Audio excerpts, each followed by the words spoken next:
To know you stay with us. Standard Chartered Research Head Razia Khan underscored South Africa's institutional strengths, urging a focus on growth acceleration. Despite challenges like frequent power cuts and crime, PwC's Private Business Attractiveness Index indicates rising appeal for private businesses in South Africa. Ranked 23rd out of 33 countries, it had performed Kenya and Nigeria. However, without a growth impetus, its economy is forecasted to lag behind peers like Nigeria and Egypt. Professor Waldo Krugell, Economist, Northwest University, joins me for this. Thank you, Professor, for joining me today. Thank you for the opportunity.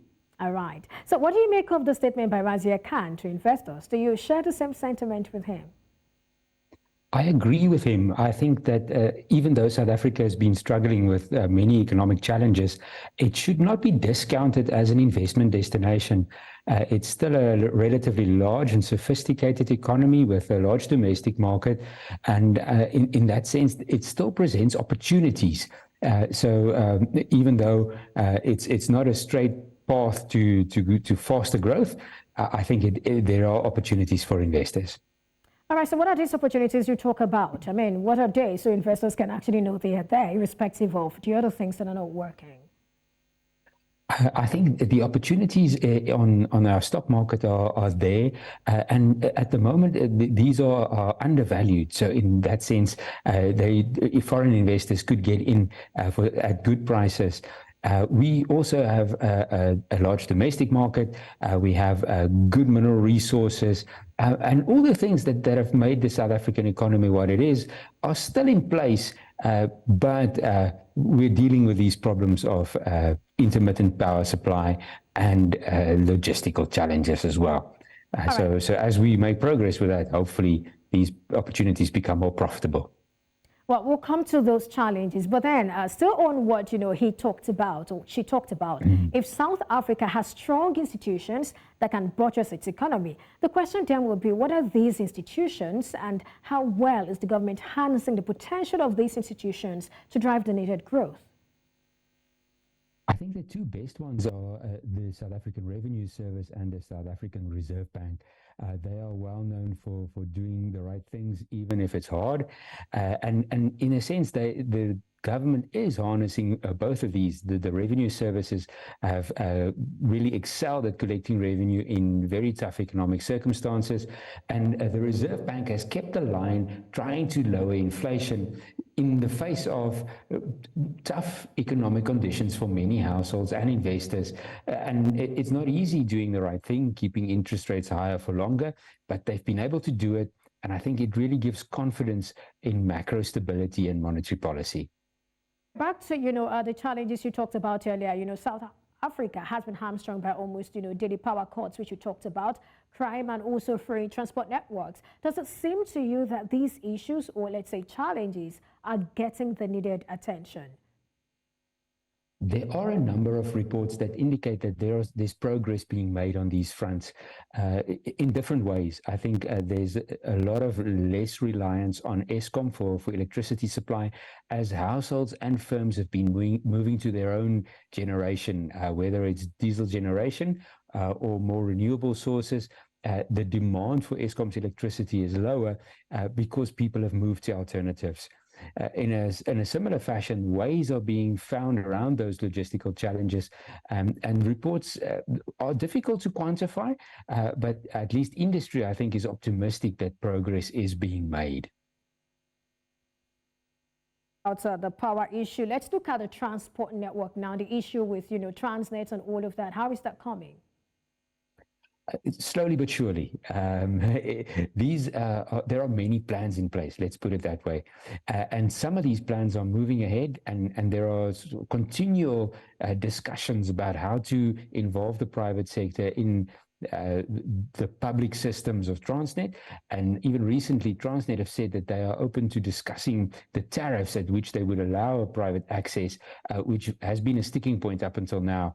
So I think the progress is not fast, but it is happening. And what one reads in the local press is that industry bodies think that there is a process underway for improvement.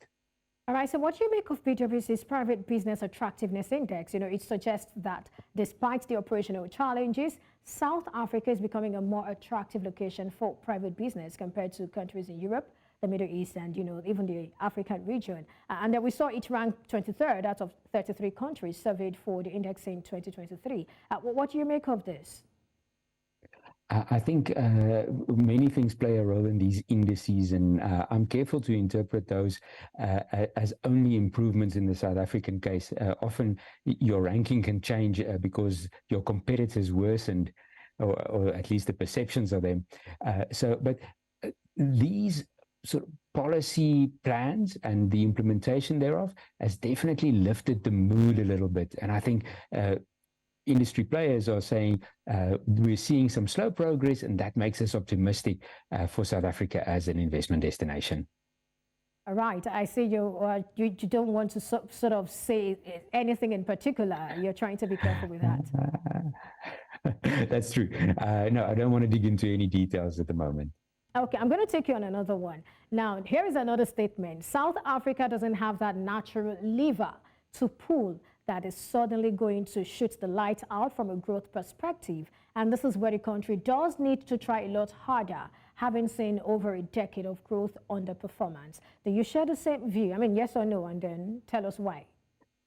Yes, no, that's true. I think those natural levers are few and far between, but there are economies who've been able to really reduce the cost of doing business significantly, or on the other hand, allow access to their markets, or increase their productivity significantly. As an already an economy with the characteristics of advanced economies, we are a relatively high cost destination. So that's difficult to do. We're already a relatively open economy, so we can't get the benefits of opening again. I think we don't have we have a large population, but it's not a huge population that just provides a massive workforce or a significant domestic market. So the really fast growth that we're, for example, seeing in the case of India, those are characteristics that we would struggle to compete with. And that's why we need to do more of the basics right. In addition, I should say, we are far from world markets, like many other African economies, which is also a constraint compared to emerging economies that are closer to the trade routes, etc. All right, well, looking at this, we see that the gains of South Africa and those of Egypt and Nigeria are going to become more critical if the continent wants to reset the African growth story. So talk to us about the challenges Africa faces regarding growth and how well you think the various governments understand them and are tackling them. Because here we're saying that, I mean, these three economies are very important to kickstart growth in Africa. So what are your thoughts, basically? I think we've been seeing some really optimistic and positive forecasts for growth in the broader sub-Saharan Africa this year and next year. And it's built on a number of things. It would include countries regaining access to capital markets so that their governments can finance their borrowing abroad. And it's also about access to resources. Many of the resources that African countries have in abundance are now also in demand for this green energy transition. So based on those, there's good impetus for growth.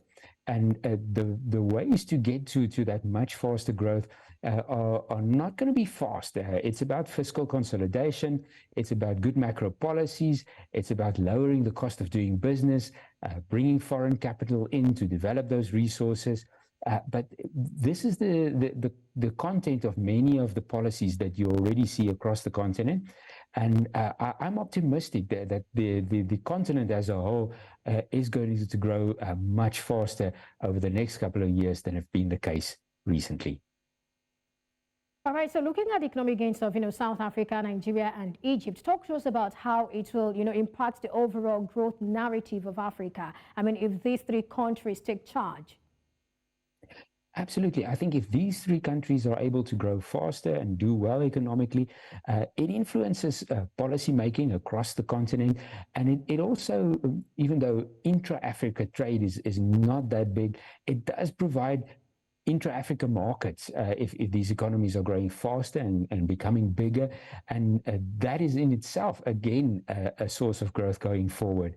So I think faster growth across the board, those big three and some of the others that have been mentioned by the IMF, for example, is going to be a key to lift the mood and change the narrative on Africa's growth.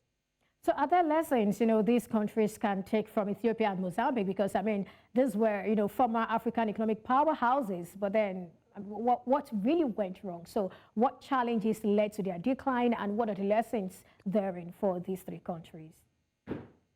I think that the key is stability. It's political stability, but it's also economic and policy stability. Those countries have suffered setbacks based on instability that scares off foreign investors, whether it's foreign capital or actual greenfields investment in your country. If a government is able to ensure policy certainty, it makes a big difference to investors' mindsets. We are basically asking these foreigners to put their money into our countries in 10 or 20-year horizons. And for that, they need to be sure they're going to get it back and make a good return. And if we can provide some certainty around that, good policies and consistent policies, that is really the key. All right, back to South Africa now. When we were talking about the challenges, one thing kept coming up, and that is corruption and crime. How much of a problem, how much of a challenge is crime and corruption, in South Africa? And what really is being done to address this? It is a challenge, mainly because it increases the cost of doing business. The corruption picture I would separate from crime, but normal businesses, regular businesses face high cost of doing business due to crime. And there are many initiatives in place, and I think that the police force have received additional funding.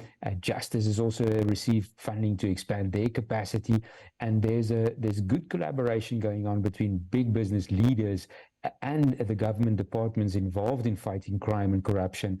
But progress is never going to be fast in this game. I think we are slowly but surely taking some steps, but it's going to take some time to really root out syndicates and corruption linked to business as well.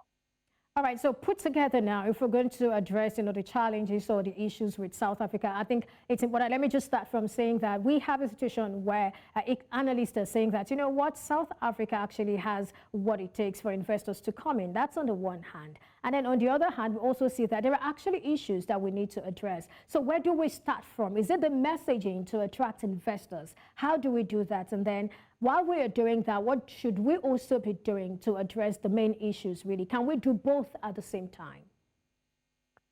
In our case, you know already that we're facing an election soon.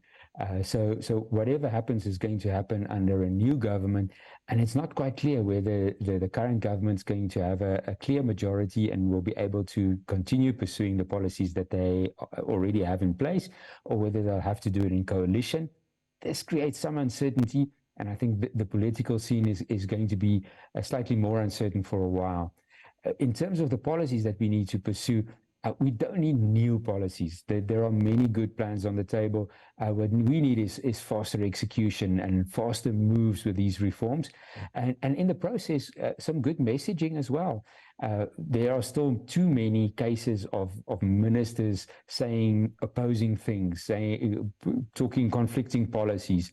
And I think if everybody can sing from the same sheet, that would make a major difference under whatever new government. All right, so what sectors would you say are sectors that investors should look at? I mean, if we're talking about FDIs or even FPIs, because I think initially you talked about the equities market already, so that sort of addresses FPIs. But for FDI, what are the sectors you think, have the potential for growth that investors could, bet on? The major one would be renewable energy. Irrespective of Eskom's current problems, we need to move away from coal-fired electricity generation and invest significantly in renewables. And I think that is a sector that is really ripe for even more investment that we're seeing at the moment. Trade and logistics as well, and there are many proposals about opening that up. And I think if those two are in place, then mining again becomes a really viable investment destination. And well, we still have a relatively rich, large domestic market that are buying consumer goods and services. So put that all together, and I think there's a lot of potential. Absolutely. Thank you so much, Professor Krugell, for sharing your thoughts with me today on Business Edge. You're welcome. Thank you. Well, thank you so much for spending your time with me today on Business Edge, and that's the much we have for you today. Thank you for watching. I am Perpetua Fasabipita. Do enjoy the rest of the day. Bye for now.